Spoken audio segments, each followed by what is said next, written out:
आप लिखते बड़े बड़े मज़ामीन मोदी जी के खिलाफ, है हिम्मत? क्यों नहीं लिखते आप बड़े बड़े मज़ामीन योगी जी के खिलाफ, है हिम्मत?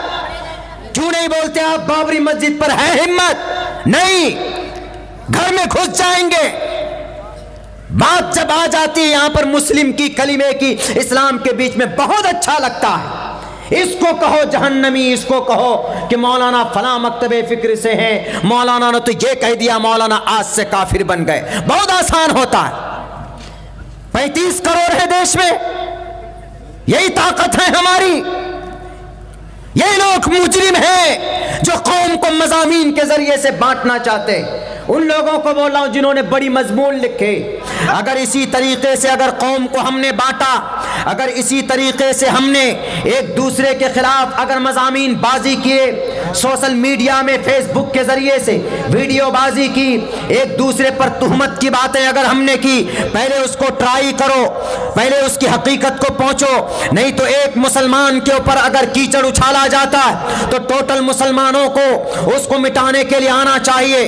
डॉक्टर साहब के ऊपर ये आरोप लगा था ना कि मालदा, ये बांग्लादेश का ढाका में बम फटा, वहां के किसी नौजवान ने कहा कि हम प्रोग्राम में शरीक हुए थे डॉक्टर जाकिर नाइक के, हम में से कितने लोग हैं जो प्रोटेस्ट में शामिल हुए, हम में से कितने लोग हैं जो आए उनके फेवर में, हमें तो फेवर में आना चाहिए ना।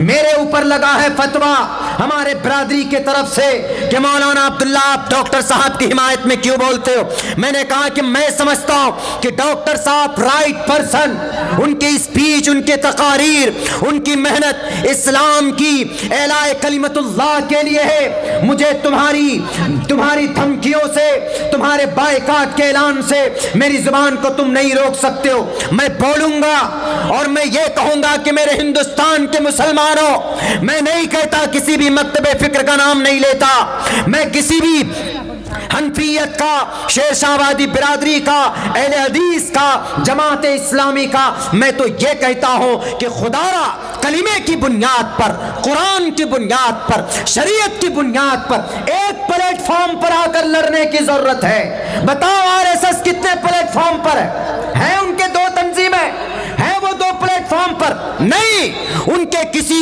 मुजरिम पर, किसी मर्डरर पर अगर कहीं पर कोई प्रोटेस्ट होता है मुसलमानों की तरफ से, वो सारे के सारे आरएसएस वाले खड़े हो जाते उनकी दिफा के लिए। हम होते हैं खड़े? नहीं। यहाँ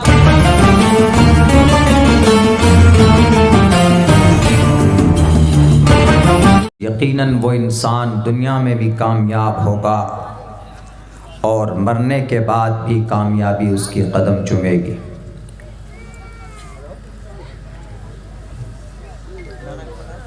इन द एंड तमाम अंबिया किराम के बाद आखिर में मुहम्मदुर रसूलुल्लाह सल्लल्लाहु अलैहि वसल्लम आए। आखिरी शरीयत, आखिरी फरमान, आखिरी संविधान अल्लाह तबारक व तआला ने उनके ऊपर नाजिल किया। क़यामत तक के लिए ये निज़ाम, क़यामत तक के लिए अल्लाह की ये शरीयत, किसी तरह की कोई तब्दीली, किसी तरह की कोई कमी बेशी इसमें नहीं की जा सकती। जो इंसान अल्लाह को और उसके रसूल को मानेगा, यकीनन वो इंसान कामयाब होगा। मन अता अल्लाह व रसूला फ़क़द फ़ाज़ फ़ौज़न अज़ीमा।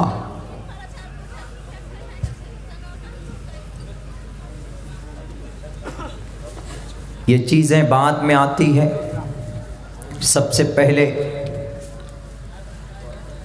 अल्लाह की ज़ात पर, अल्लाह तबारक व तआला की उलूहियत पर,